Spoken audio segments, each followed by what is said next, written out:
اعوذ باللہ من الشیطان الرجیم، بسم اللہ الرحمن الرحیم۔ السلام علیکم۔ خوابوں کی تعبیر چینل میں خوش آمدید۔ امید ہے اللہ کے کرم سے آپ سب خیریت سے ہوں گے۔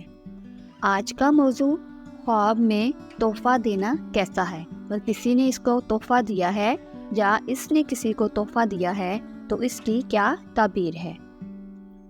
چلیے چلتے ہیں آج کے موضوع کی طرف۔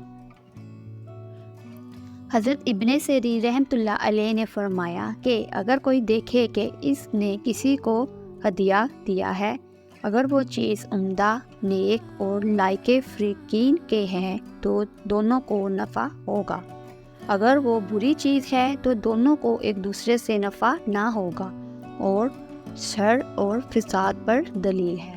حضرت ابن سیرین رحمۃ اللہ علیہ نے فرمایا ہے کہ کوئی خواب میں دیکھے کہ کسی نے اس کو کوئی چیز ہدیہ کے طور پر دی ہے اور وہ چیز اس کو مرغوب ہے تو خیر اور صلاح پر دلیل ہے، اگر وہ پسندیدہ چیز نہیں ہے تو شر اور فساد پر دلیل ہے۔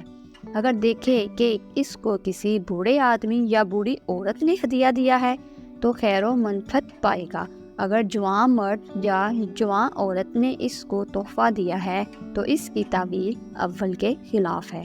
ناظرین، یہ تھی آج کی ویڈیو۔ اس کے علاوہ کسی اور خواب کی تعبیر معلوم کرنا چاہتے ہیں تو کمنٹ میں پوچھ سکتے ہیں۔ خواب مختلف قسم کے ہوتے ہیں اور ان کی مختلف تعبیریں ہوتی ہیں، ہر خواب تعبیر کے لائق نہیں ہوتا۔ اس بات کو تفصیل سے جاننے کے لیے ڈسکرپشن میں لنک موجود ہے، پہلے وہ ویڈیو دیکھیں پھر اپنے کسی بھی خواب کی تعبیر کو معلوم کریں تاکہ آپ صحیح حقیقت سے آگاہ ہو سکیں۔ اپنا بہت سارا خیال رکھیے گا، دعاؤں میں یاد رکھیے گا۔ اللہ تعالیٰ آپ کا حامی و ناصر ہو۔ اللہ حافظ۔